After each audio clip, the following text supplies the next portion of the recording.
વડોદરામાં જનસેવા કેન્દ્રના સમયમાં ફેરફાર કરાયો છે। જનસેવા કેન્દ્ર સવારે 9 વાગ્યાથી શરૂ થયા। જનસેવા કેન્દ્ર પર સવારમાં જ અરજદારોની ભીડ ઉમટી પડે છે। જો કે સમયમાં ફેરફાર કરાતા ભીડમાં ઘટાડો દેખાયો છે। એકલ-દોકલ અરજદારો જનસેવા કેન્દ્ર પર દેખાયા। જનસેવા કેન્દ્ર પર સરકારે સારી વ્યવસ્થા કરી છે, અરજદારોનું આ માનવું છે। ગરમીમાં જનસેવા કેન્દ્ર વહેલું શરૂ કરવાનો નિર્ણય એ ખૂબ સારો છે। જનસેવા કેન્દ્ર પર પાણીની અને બેસવાની પણ સુવિધા છે। જનસેવા કેન્દ્રના મેનેજર ત્રિકમ પટેલે નિવેદન આપ્યું કે 4 દિવસમાં 5600 અરજદારોએ જનસેવા કેન્દ્રની મુલાકાત લીધી। આવક જાતિ નોન ક્રિમિનલ સર્ટિફિકેટ કઢાવવા માટે અરજદારો આવી રહ્યા છે।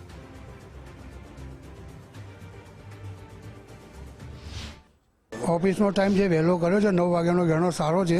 અત્યારે મારું રેશન કાર્ડનું કામ કરવાયો હતો તો અત્યારે મારું થઈ ગયું કામ, નહીં તો 10:30 વાગે આવતા હતા, લાંબી લાઈનો લાગતી હતી। અત્યારે 9નો ટાઈમ કર્યો, ઘણું સુટેબલ છે, એ ઘણું સારું કર્યું। નાગરિકોને સુવિધા થઈ ગઈ અને સાંજ સુધી 6 વાગ્યા સુધી ચાલે જ છે। આગળના વર્ષોમાં આવકનો દાખલો મેળવવા માટે મારે ઘણી લાંબી કતારોમાં ઊભું રહેવું પડતું હતું।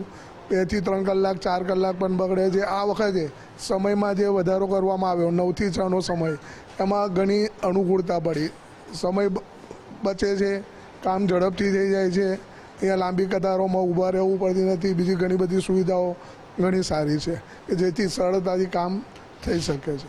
વડોદરા ખાતે આવેલા તમામ જનસેવા કેન્દ્ર છે તેનો આજે સમય છે તે વહેલી સવારે 9 વાગ્યાથી 6 વાગ્યા સુધી કરવામાં આવે છે। જો કે જે રીતે બપોરે હવામાનનું જે તાપમાન છે તે પણ ક્યાંક ને ક્યાંક પારો ઊંચો જતો હોય છે। તદુપરાંત જે આવકના દાખલા હોય, ક્રિમિનલના દાખલા હોય, તેને લઈને પણ ક્યાંક ને ક્યાંક લાંબી કતારો લાગતી હોય છે।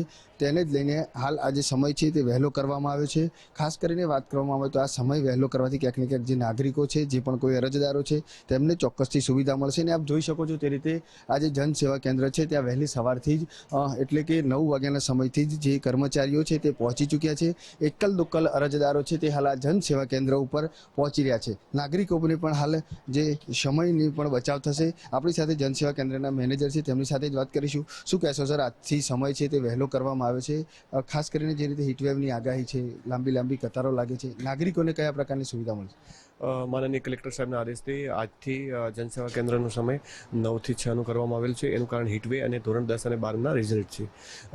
એના કારણે લોકોને સવારે 9થી કામગીરી ચાલુ થશે તો એ આરામથી આવીને કામગીરી કરી શકશે, કોઈ લાઇનમાં ઊભું નહીં રહેવું પડે। અને અમે છેલ્લા 4 દિવસની અંદર વડોદરા શહેર અને જિલ્લાની અંદર 5556થી વધારે આવકના દાખલા નોન ક્રિમિનલ સર્ટિફિકેટ તો ઓલરેડી આપી ચૂક્યા છીએ અને એના માટે જરૂરી આયોજન પણ કરેલું છે। અહીંયા પાણીની પણ વ્યવસ્થા રાખવામાં આવેલ છે, જેનાથી હીટવેવની કોઈ પ્રોબ્લેમ ન ઉપસ્થિત થાય। બેસવા માટે ખુરશીની પણ વ્યવસ્થા કરેલ છે।